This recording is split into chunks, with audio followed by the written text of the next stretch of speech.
Allez, bonjour, bonsoir, chers auditeurs, quel que soit le lieu où vous nous écoutez, où vous nous entendez.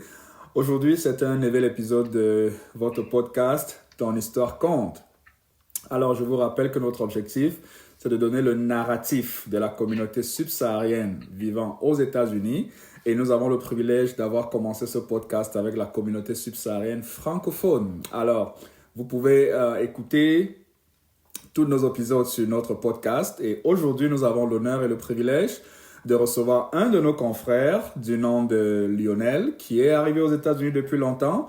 Et il va nous partager son histoire et surtout mettre l'emphase sur son narratif de l'acquisition d'une première maison aux États-Unis. Alors Lionel, bonsoir. Bonsoir, oui. Comment tu vas? Très bien, par la grâce de Dieu et toi? Là, je vais très bien. Alors, merci beaucoup de ton précieux temps. Je sais combien tu es occupé avec le travail, le business, surtout le business, l'Amérique et puis la famille. Et c'est vraiment un privilège de nous avoir donné ce temps pour vraiment nous donner ton narratif, ta version américaine de la vie subsaharienne aux États-Unis, n'est-ce pas? Oui. On se bat pour un peu retirer ce stéréotype de la version Hollywood des États-Unis. Alors, si c'est comme ça, alors qui est Lionel Moumeni? Comment, en quelques mots, si tu devais te présenter? Ok.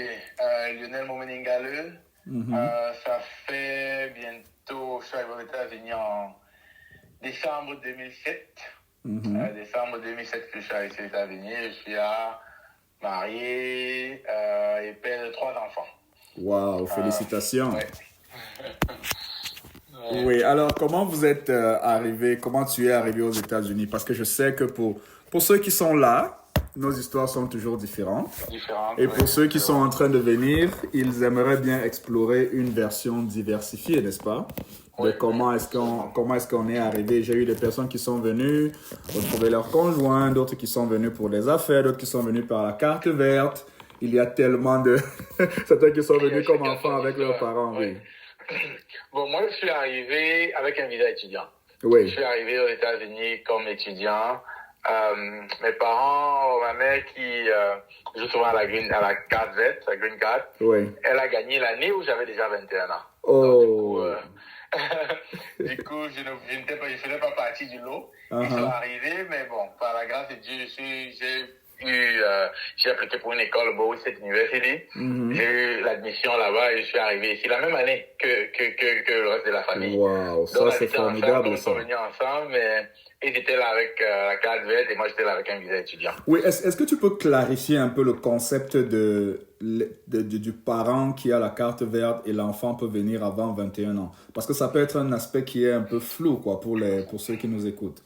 Oui, bon, je ne sais pas si les lois, les données ont changé, mais en 2007, quand je voyais un parent ne pouvait pas inclure son enfant de plus de 21 ans dans le dossier. Oui. L'enfant devait jouer séparément. Donc, moi étant l'aîné de la famille, ma mère, quand elle a joué avec le reste de mes cadets. Et bon, moi j'ai joué séparément. Je ne pouvais plus faire partie je ne pouvais plus être sous elle puisque j'étais déjà considéré majeur. Oui. À l'âge de 21 ans. Voilà. D'accord. Et est-ce que tu peux clarifier un peu le fait de venir comme étudiant? On sait combien cher est l'éducation aux États-Unis. Comment a été la procédure et le processus pour pouvoir trouver une inscription ici? Quelles ont été les conditions? Et puis, comment ont été les débuts de l'intégration? Peut-être d'abord, comment l'école a été trouvée et quelles étaient les conditions? C'est ce que je veux dire en tant que chrétien, je veux dire que c'était la main de Dieu. N'est-ce pas? Pour l'école, c'est la main de Dieu pour l'école. Parce que la famille, ils sont arrivés ici au Maryland. Et bon, l'idée c'était que je rejoigne la famille. Donc on a trouvé quelle était l'école, l'université la plus proche. Oui. Ils habitaient à l'époque à Silver Spring. Bon, ce qu'on a trouvé qui était quand même pas très cher, c'était Bowie State University. Oui. Et bon, elle est allée là-bas, elle a fait une inscription. Il faut que je rappelle qu'avant ça, j'étais en Angleterre. Donc j'avais déjà un peu la maîtrise de la langue anglaise. Ah, d'accord. Pas complètement. Oui. C'est une très grosse barrière pour la communauté francophone qui vient en Amérique. Cette grande barrière. J'avais fait 4 ans en Angleterre. Donc je pouvais quand même pas fluent, mais je pouvais me débrouiller quand même. Oui, donc, oui. je suis arrivé à l'université directement avec, et j'avais l'équivalent un peu comme un BTS, un associate degree en Angleterre. Oui. Donc, j'ai pu faire convertir ça et commencer à l'université de Bowie où j'ai pu obtenir mon bachelor 2 ans et demi après. Oui. Parce que j'avais déjà certaines classes. Bon, oui. Le coût, évidemment, c'est que le coût était cher. Pour le premier semestre, c'est que ma mère avait pu économiser, qu'on a payé. Le deuxième semestre, je me suis basé de certaines économies que j'avais à Londres. Oui. Et après, on a dû juste s'endetter. Ma mère a dû s'endetter oui. À son lieu de service. Elle prenait, on coupait son salaire pendant des années, mais elle a pu prendre, on a payé. Bon, on a fini de payer ce prêt-là peut-être 3 ou 4 ans après mes études. Oui. On voit le sacrifice que les parents font pour préparer l'avenir de leurs enfants, quoi. Ici. Parce que beaucoup de gens arrivent sans les parents ici, sans quelqu'un qui peut... Parce qu'on parlait à l'époque, c'était $10,000 le semestre. Donc, trouver quelqu'un qui va accepter de prendre un prêt de $10,000 le semestre, si ce n'est pas ton parent direct, c'est impossible, quoi. Donc, c'est pour ça que je parle de la main de Dieu. Ah oui. Et puis surtout, un grand merci aux parents. Le jour où on aura l'occasion de lui dire un bonsoir à la maman. Parce qu'elle a préparé le chemin pour un géant là, dans l'entrepreneuriat, dans l'immobilier. Et tu as mentionné quelque part la conversion de tes diplômes. C'est quoi exactement? Parce que c'est un domaine assez flou. Si quelqu'un arrive en Amérique, comment il fait pour convertir? Je ne sais pas quel est le système. Je sais que ceux qui viennent généralement de l'Europe, parce que j'en ai eu un ou deux cas, venant de l'Europe, c'est très facile. Mais je sais que pour nous qui venons, moi je suis venu directement de l'Afrique, c'est un peu plus compliqué d'avoir souvent la conversion de son diplôme dans le système américain. Oui, à l'époque, Bowie, il y avait 2 organisations qu'il proposait. Oui. Il s'appelait WES. WES. Ah oui, c'est ce que j'ai utilisé pour convertir ma licence en licence dans le système américain. Oui. Et il y avait un autre qu'on appelait ACRAO. Oui, j'ai jamais entendu parler. Donc, je pense que j'ai utilisé WES. Oui. C'était beaucoup plus facile. Et une fois de plus, comme mes diplômes venaient de l'Angleterre, dans notre pays qui parle déjà anglais, c'était facile de les joindre. C'est un peu plus difficile quand c'est pour joindre une école du côté de l'Afrique. Oui, surtout une école francophone parce qu'il faut faire traduire. Il faut une traduction certifiée qu'il faut joindre à ces diplômes. Même quand il y a déjà la traduction en anglais, parfois ils exigent qu'il y ait des équivalents en anglais, quoi. Exactement. Donc j'ai pas eu, c'était pas aussi difficile pour moi. Oui. Donc en donnant mes relevés des notes et tout ça, ils ont converti. C'était en tout cas, c'est facile. Ils ont dit que ça correspond à telle classe. Mm-hmm. Donc du coup, j'ai commencé à Information System parce que c'est avec ça. Information System allait me permettre de terminer ma licence en 2 ans. Oui. Donc, ça, c'est formidable. C'est l'option que j'ai adoptée. Alors, aujourd'hui, on voudrait mettre un peu plus l'accent sur le volet acquisition de première maison. Je sais qu'on aura une autre occasion où tu vas nous parler de l'intégration de la vie estudiantine aux États-Unis. Comment est-ce que tu as fait à 21 ans, te retrouvant en Amérique? C'est vrai que tu as déjà fait l'étranger avec l'Angleterre, mais on aura l'occasion de revenir. C'est que on aimerait que nos auditeurs comprennent aujourd'hui, c'est la transition pour acquérir, c'est-à-dire sortant de l'école, ton premier travail et ta première maison, ton premier logement. Je voudrais rappeler aux auditeurs qu'aux États-Unis, les 3 piliers fondamentaux pour construire la richesse générationnelle, c'est l'éducation, l'immobilier et je pense le 3e, c'est l'entrepreneuriat. Donc, comment est-ce que tu as fait? Parce que tu es un exemple dans le domaine. Comment s'est passée la transition entre ton éducation, ton travail et puis ta première maison, le processus d'acquisition de la première maison? OK. Processus d'acquisition. On a commencé, un des trucs, c'était déjà évidemment sorti du statut étudiant. Oui. Parce qu'en étant étudiant, tu n'es pas considéré résident. Oui. Et en tant que non-résident, tu ne peux pas obtenir une maison. OK. Ça, c'est très bon à connaître. Il y a toujours des saufs. Sauf si, évidemment, la personne qui paye, si c'est un parent, j'ai des amis ici qui ont la maison à leur nom en tant qu'étudiant, mais le parent à l'étranger a un apport personnel de 30-40%. C'est possible. Mais si tu veux acheter ta maison toi-même, sans l'aide d'un parent, il faut être résident.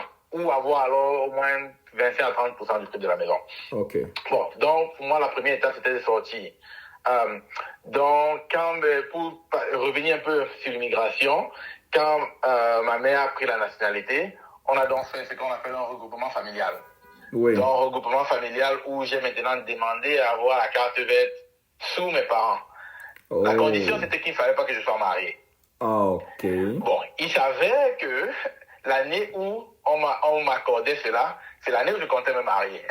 Ça alors. Et bon, et mon épouse, d'origine du Cameroun comme moi. S'il fallait choisir entre la carte verte et le mariage. Et le mariage. Et j'ai eu la grâce que mon épouse d'origine camerounaise était une américaine. Américaine. Mais toi, tu es un homme béni alors. Tout semble s'être aligné pour toi là. D'où ce que j'ai dit au départ, il y a la main de Dieu. Donc, du coup, j'ai annulé le regroupement familial et je suis passé par mon épouse parce que je ne voulais pas repousser le mariage non plus. Effectivement, en fait, le choix, je suppose que tu avais trouvé la mine d'or. J'avais trouvé la femme du problème. Oui, tu avais trouvé ton autre moitié, pour ne pas dire mine d'or. Exactement. Donc, je suis passé par là. Donc, une fois que j'étais légal et que j'avais un permis de travail, le processus d'achat de maison, les gens pensent souvent que c'est sorcier, mais non. Une fois que tu as tes 2 à 3% d'apport personnel, tu commences la recherche de maison. En fait, tu veux dire 2 à 3% du prix total de la maison. Voilà, du prix de la maison. C'est ça qui est conseillé. Bon, un chiffre un peu pour avoir un peu les maths en tête. Un exemple, par exemple. Disons que quelqu'un voudrait avoir une maison prenons $100,000 pour un exemple, pour une toute petite. Oui. Oui, une maison. Un peu réaliste. Réaliste. C'est qu'on ne veut pas faire peur à certains auditeurs qui nous écoutent. Peut-être là, si on commence avec $1 million, ils vont se dire là. Non. Un peu réaliste, une première maison, on parle environ de 350 000. Ok, oui. Si on parle environ de 350 000, 3%, on parle de 10 000 $ environ. Oui. Voilà. Donc, voilà le minimum requis. Et bon, je travaille déjà à plein temps, donc non, j'ai pu quand même économiser ces 10 000 $ et je me suis lancé dans le processus. Donc, tout ce que les banquiers vont te demander, c'est 3% du prix de la maison comme apport personnel. Oui. Et que tu aies une espérance au moins de 2 ans de travail. Oui. Ok, et c'est tout. Vraiment, c'est tout. Donc, 2 ans d'expérience de travail. Est-ce que c'est travail à temps partiel? Est-ce que c'est travail à temps plein? Est-ce qu'il y a un minimum de revenus, de salaire attendu lorsqu'on voudrait avoir la première maison? En fait, dans ton expérience à toi. Pour moi, à l'époque, j'avais juste 1 an à temps plein. Au moment d'acheter la maison, je n'avais pas encore 2 ans à temps plein. Mais ce qu'on regarde, c'est qu'au moment où tu achètes la maison, que tu as un boulot permanent à temps plein. Et évidemment, on veut se rassurer que ton salaire peut couvrir toutes tes charges, inclus ton paiement mensuel, inclus ton mortgage, comme on l'appelle communément ici. Oui. Ouais. L'hypothèque, quoi. L'hypothèque, voilà. Oui, parce que je me rappelle... Dans mon cas, c'était un peu différent. Mais je pense qu'il y avait cette question que les gens se posaient. Ah, mais tu viens d'arriver il y a à peine 3 ans, tout. Donc les gens se demandent, est-ce qu'il ne faut pas faire 10 ans? Est-ce qu'il ne faut pas faire 15 ans? Est-ce qu'il ne faut pas avoir un certain genre de travail qui tape à l'œil, des trucs comme ça? Mais là, tu es en train de dire qu'en fait, il faut avoir un revenu stable, avoir travaillé au moins 2 ans dans cette industrie ou dans ce travail-là. Et leur salaire doit être capable de couvrir les charges de l'hypothèque mensuelle, quoi. Oui, et d'autres charges. On pourra avoir toute une série peut-être sur l'immobilier. Oui, bien sûr. Entre autres, je suis un agent immobilier maintenant, donc j'ai un peu beaucoup plus de trucs que je connais là. Ah oui. Et donc, mais on regarde un peu plus que ça quand même. Mais le minimum, c'est que l'hypothèque puisse couvrir... Que ton salaire puisse couvrir l'hypothèque et certaines autres charges. Oui. Alors, je voudrais qu'on revienne un peu sur...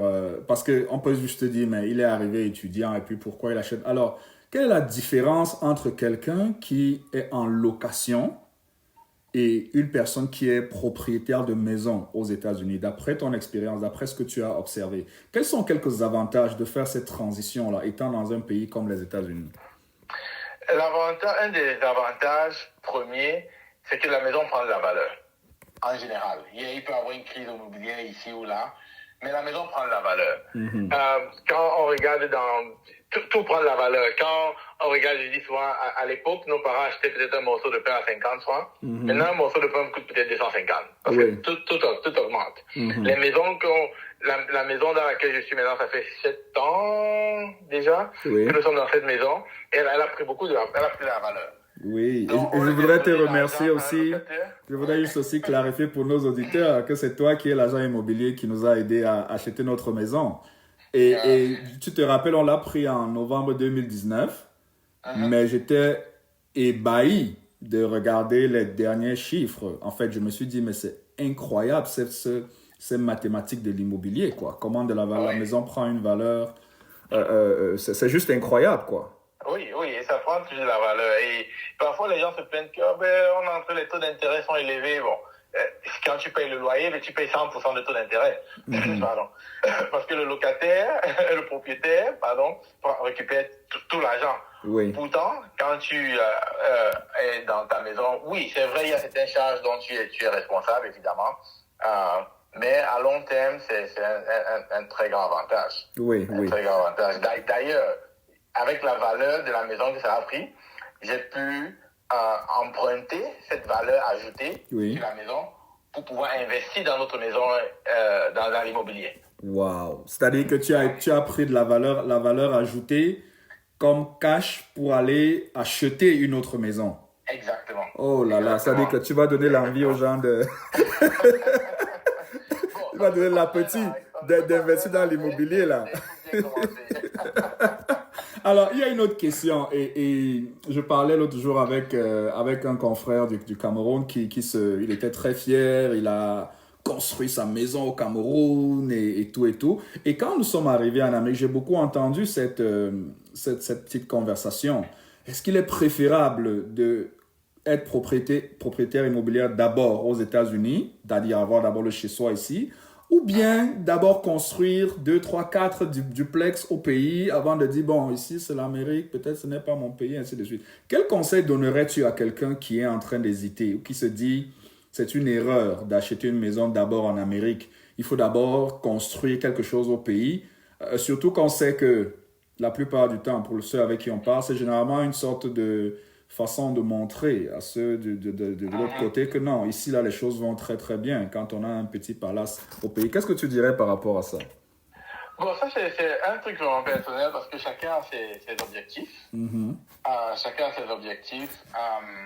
Je trouve qu'ici, c'est beaucoup plus facile parce que tu n'as pas besoin, comme j'ai dit tout à l'heure, avec 10 000 $, tu peux t'acheter une maison. Oui. C'est impossible de se faire construire une maison dans quelqu'un en Afrique avec 10 000 $. C'est impossible. C'est impossible. C'est impossible. Donc, chacun doit avoir ses objectifs. Et ici, il y a ce qu'on appelle les bons crédits et les mauvais crédits. Oui. Et pour avoir un crédit pour l'immobilier, moi, j'appelle ça un bon crédit. Parce que, comme je vous ai expliqué tout à l'heure, avec le crédit que j'ai pris pour ma maison, j'ai pu prendre un autre crédit pour acheter une autre maison qui me donne un peu plus d'argent. Donc, c'est les locataires qui payent cette maison-là. Je n'habite pas à l'intérieur. Ils payent et j'ai du bénéfice dessus. S'il fallait le faire en Afrique, au Cameroun, il fallait mobiliser probablement des millions de CFA sur place pour le terrain. Et en plus, sans compter petite escroquerie qu'on peut avoir. Ah oui. Donc, chacun a ses objectifs personnels. Oui.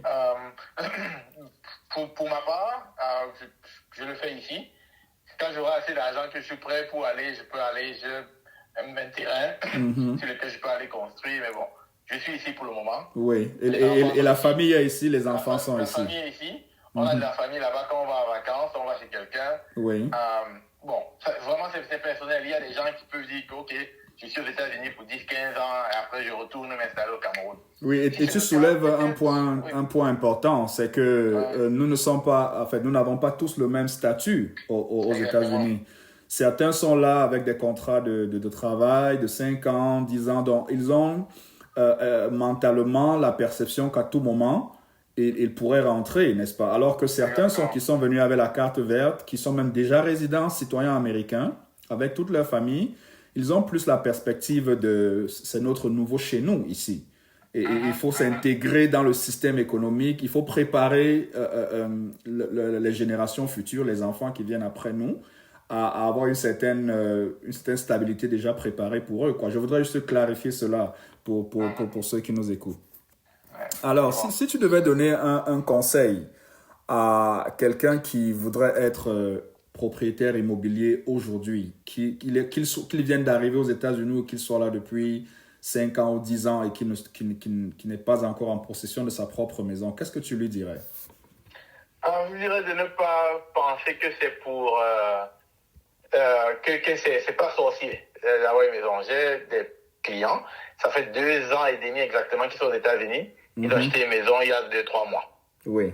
Okay? En 2 ans et demi. C'est-à-dire ils sont venus et ils étaient préparés à ce que ça se passe comme ça. Ils sont venus, il y a 1 an de cela, j'ai eu une consultation avec eux, je les ai préparés, ils sont restés dans leur appartement 1 an de plus et on a commencé à chercher la maison après.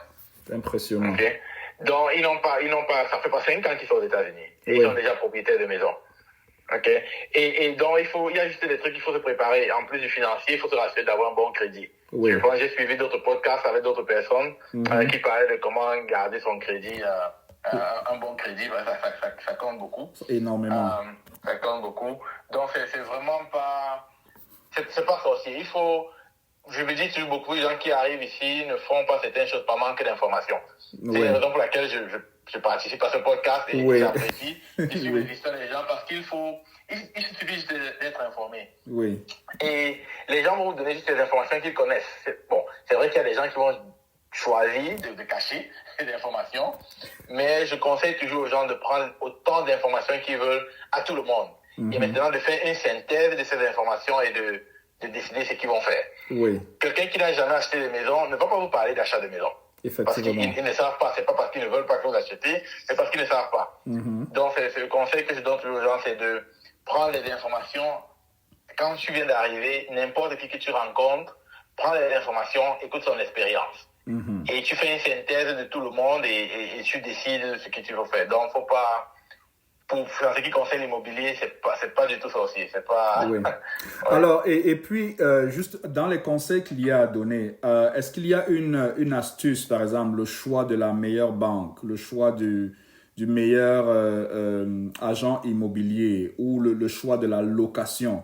Quel conseil donnerais-tu, par exemple, par rapport à ces points qui sont très, très importants quand les gens achètent les maisons? Par exemple... Il y a le système de ce qu'on appelle le zip code. On entend beaucoup parler que l'on n'achète pas une maison dans tel quartier parce que là-bas, c'est moins sécure. Les écoles sont notées très bas et puis il y a des risques de délinquance juvénile. Par contre, dans tel autre endroit, qu'est-ce que tu dirais par rapport à ça? Il faut de plus, ça c'est aussi un truc qui est un peu subjectif. Ça dépend de tout un chacun. Oui. Mon degré de tolérance de crime peut ne pas être le tien. Oui. OK? Oui, je peux ne pas avoir... Je me dis que, OK, mes enfants vont aller dans l'école privée, donc je ne regarde pas comment sont les écoles dans ce quartier. Ou bien mes enfants seront, comme on appelle communément, enfants de barrière, donc je m'en fous un peu de combien de gens il y a dans le quartier. Donc, ça, c'est vraiment... ça dépend de tout un chacun, mais ça fait partie des trucs. Quand je rencontre quelqu'un qui va acheter la maison, on en parle, on discute, je lui montre sur les sites auxquels il peut regarder les écoles, où il peut regarder des crimes, et en fonction de là où il travaille, quel genre de travail il fait. Et donc, il y a beaucoup de facteurs à prendre en compte, quoi, avec le choix de la maison. Moi, par exemple, avec ma famille qui est ici, un des critères que ma femme et moi on avait, c'est de ne pas être très loin de la famille. De telle sorte que si on veut faire une course, on peut aller déposer l'enfant ici, on peut aller déposer l'enfant chez ma soeur, chez sa soeur, chez son frère, ainsi de suite. Donc, il y a ça, c'est vraiment ça. On ne regardait pas peut-être... le crime, on regarde qu'est-ce qui est proche des grands-mères des enfants. Oui, par exemple. Parce qu'on a soulevé ça dans un autre podcast, la difficulté à avoir un système social, un système de support pour s'occuper des enfants est très important. Donc, et par rapport aux banques, est-ce qu'il y a une stratégie, une technique pour être... bien, est-ce qu'il y a des types de banques qui sont recommandées, par exemple, auprès desquelles on peut facilement avoir une hypothèque pour une maison? Les banques, en général, où on peut avoir l'hypothèque plus facilement, ne sont pas les banques connues. C'est pour ça que je recommande toujours de travailler avec un agent immobilier qui s'y connaît et qui pourra proposer des banques. Et en général, quand tu as un bon crédit, ce sont les banques qui vont te discuter. C'est pas à toi de chercher les banques. Une fois que tu as un très bon crédit, tu as ton salaire qui est là, les banques vont chercher, on dit, ah, mais est-ce que tu veux pas venir ici, je vais te donner un meilleur taux d'intérêt. Et une autre banque va venir dire, non, je vais te donner un meilleur taux d'intérêt. Donc, je pense qu'il faut se focaliser plutôt sur l'économie et le crédit.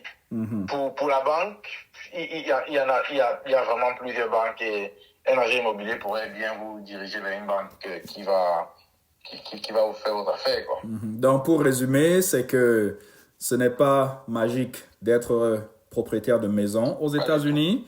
Il faut avoir un emploi à temps plein pendant 2 ans consécutifs. Il faut se préparer financièrement par rapport à ses objectifs financiers et avoir du cash flow déposé là, 2 à 3% de la valeur de la maison, en plus des autres frais qui s'ajouteraient sur la maison. Et pendant ces 2 années, il faut bâtir son crédit, c'est-à-dire le système de crédibilité dans le système américain qui montre que vous êtes un bon emprunteur qui rembourse toujours à temps. On aura l'occasion de revenir dessus parce que c'est un système absolument étranger pour beaucoup qui viennent directement de l'Afrique. En fait, certains voient cela comme une dette qui est comme un piège pour les bloquer dans un système financier et les amener à payer de l'argent hors de leur poche. Mais quand c'est très bien compris, avec les systèmes de taux d'intérêt et autres, on comprend que c'est du gagnant-gagnant, n'est-ce pas? On a besoin de l'argent de la banque. La banque a besoin des taux d'intérêt pour se faire de l'argent et nous avons besoin de cet argent pour acquérir de l'immobilier. Merci beaucoup, Lionel. On peut parler comme ça indéfiniment. Ça aurait tellement été super. Alors, si on peut dire, quels sont tes plus beaux moments d'étudiant aux États-Unis pour chuter et quel est l'un des moments qui a été les plus difficiles, juste comme ça pour que nos auditeurs voient un peu comment ça a été. Le plus beau moment, c'est évidemment c'est finir avec l'école. Finir avec l'école, la graduation, parce que bon, moi j'ai beaucoup plus un business mindset, donc aller à l'école, c'était quand même c'était juste pour avoir une base, au cas où le business ne marche pas, au cas où il y a la base. Donc ça, c'était le plus beau moment, c'était de finir l'école. Oui. Moment difficile, c'était le coût. Parce qu'il fallait payer, je voyais, c'était pas facile d'être ici avec un visa étudiant. Oui, 10 000 $ par semestre. Par semestre, oui, c'était pas. Et ça, c'est juste pour la scolarité. On ne parle pas des livres, du transport. Oui. Donc, le coût était difficile puisque je n'avais pas le droit de travailler. Hors du campus, je pouvais. Ça a été coûteux. Mais bon. Comme tu l'as dit, avec la grâce de Dieu, te voilà aujourd'hui, marié, père de 3 enfants. Propriétaire d'une maison principale et de 1 ou 2 autres maisons qui génèrent. et tu es même coach dans l'immobilier et tu travailles et là, c'est impressionnant, quoi. Vraiment, c'est ce style de narratif de notre vécu ici qu'on aimerait que nos frères écoutent et que ceux qui sont là aussi se rendent compte qu'ils ne sont pas seuls. On a tous traversé ces moments d'intégration, ces mêmes réalités, mais parfois on n'a pas juste l'écoute de l'histoire de l'autre pour nous encourager. Merci beaucoup. Je pense qu'on se reverra encore dans un autre podcast pour parler en détail. Avec plaisir. Oui, pour parler en détail de système. Tu as parlé par exemple d'acquisition d'une deuxième maison. Je pense que ce serait important de parler à nos auditeurs qui sont déjà propriétaires de première maison et qui se demandent mais comment faire pour avoir un cash flow passif à partir d'une deuxième maison. Ce serait vraiment intéressant. Oui, avec plaisir. Ok, très bonne soirée à toi et à la prochaine. Ok, à la prochaine, merci. Ok. Alors, pour nos auditeurs, merci beaucoup de nous avoir écoutés. Cela a été un peu long, mais parce qu'il fallait donner des détails sur le cas de l'acquisition d'une maison. Nous vous invitons, vous qui nous écoutez, à nous contacter si vous voulez partager votre histoire, de votre narratif, votre vécu aux États-Unis, ou alors envoyer vers nous des personnes qui aimeraient donner leur version, leur narratif de leur intégration aux États-Unis sur n'importe quel thème dont vous pensez que cela peut servir de support, de force motivationnelle pour informer, éduquer et aider des personnes à réussir aux États-Unis.